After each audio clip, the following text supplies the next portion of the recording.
Well, we're back at the pool. I hope you guys caught the first video on this, but things look much different than they did when I was here earlier in the year. First of all, a new fence, which has made all the difference, as you might expect with a fence that was in as bad a state as that other one was. It didn't get in until the end of August, so a full almost 2 months later than we expected it to happen. But the important thing is that it's here and it's great. Now, it's actually about a foot shorter than the other one in most of this. And I think that was partly a money-saving move, but it totally has made a huge difference because we really can, I mean, it still provides enough security and even a wind block here. But also we're allowed to see sort of the outside a little bit too. So, well, it doesn't look... Although it doesn't look like much over here right now, this area, which has been cleaned out of the ash trees that were threatening to kill people, is all open now. And what we have here is mostly the last vestiges of the Canadian goldenrod. But I think there's an opportunity here for maybe some interesting plants. And my sister-in-law and I were talking about maybe just throwing some seeds back here. Maybe we can put some cup plant back here, some other interesting plants that would be great for pollinators and sort of establish themselves amongst the goldenrod, because you know it's just going to be weeds otherwise.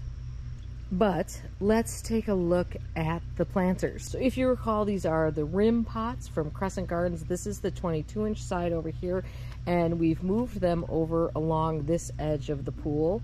Now, I do have some weeds starting to creep in here, but we'll take care of those pretty easy. And what we did here was we put down I bought some regular old square paving stones, cheapies from Home Depot, and put those down in a base of paver base and leveled those out for the pots to sit on. And the pots got moved over here and they've been doing just great. So first of all, this is this luscious citron lantana.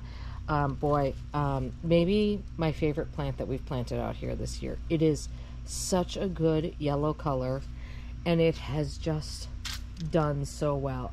So I just want to stress to you how much I haven't dealt with these plants this year, which, if you recall, was sort of part of the plan because I'm just not here that often. And when there's so many people coming and going around here, it's hard to know who's doing what, and I don't want to get into schedules. So these self-watering planters kept it really easy. Now, I did put in several doses, a fair amount of water-soluble fertilizer into the water reservoir. I don't know that you're necessarily supposed to do that, but I did. And then I did come out here about 3 weeks ago, gave them another dose of water-soluble fertilizer, just poured in the top as you should do it.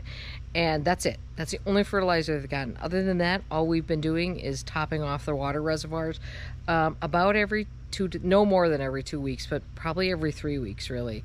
And it's been working great. So these plants have had nothing done to them. That's it. So yeah, luscious citron, star of the show. Kufia, we've seen the hummingbirds on here. The beautiful grass is starting to do its thing. It took a while to get going. It's a little slow. This is this pilea. I'm going to be keeping these and trying to overwinter these because I think they're such good plants. And a few other things, like in some of these, I had that Nemesia. There's only one planter that still has the Nemesia in it. Of course, the sweet potato vine is sweet potato vining. We're going to look at the big pots in the middle. Oh, the sunbeanie, I think, only made it in this container. I found this plant. I love this plant so much, but I found this plant, this is a creeping zinnia, to be a little cantankerous. Doesn't put up with a lot. I had the same thing in my own garden, but I love it and I think it's so cute in here. This middle one is probably the best of all three of them over here. There's a little bit of the Nemesia still kind of hiding in the back of this one. And none of the sunbeanie visible in this one. By the way, this back here is Japanese knotweed. It's a terrible invasive. It will break your foundation. I can't even imagine what it would do to a pool. I'm on my second year of managing it, and I will deal with this. I just won't deal with this fall. That's not the right time to deal with it. So next spring, I'll have my sights set on this. But anyway, that is what you're looking at there. But otherwise, the weed situation here hasn't been bad. I'll do a little bit of flame weeding along here probably, and just hand pull some weeds along here as need be while we get this established. So this pool may not look like much to you, and makes this backside so much prettier. I couldn't be happier with how these pots go. So this is obviously the view from the other side of the pool. So let's talk about the big guys. These are the two 30-inch Crescent Garden rim pots that flank the new gate, which is wider, by the way, and self-closing, which is really, really nice and a good thing in a pool. First of all, let's talk about the good in these containers, which is that, again, the lantana. I think lantana is such a good no care for a hot, sunny spot. Boy, I think that lantana is just the way to go. I forget what this one's called, maybe marmalade or something like that. Really beautiful here. More Kufia. The begonias didn't do as well as I would have thought they did, and I'm surprised that the coleus didn't get bigger. And I lost the sunbeanie in these as well. And same deal over here. And I did have a I can't remember which Impatience this is, but I did have an Impatience over there, and that seems to be gone on that side as well. But this one is awfully pretty in there. The grass over here didn't do much, but over here, this is the sunnier pot. So as you might expect, because there's a cedar tree up here. Do we all need to learn the lesson about sweet potato vines like every so often because we just forget? Because clearly I just forgot. I put 2 in each one of these. I have hacked these sweet potato vines back 3 times.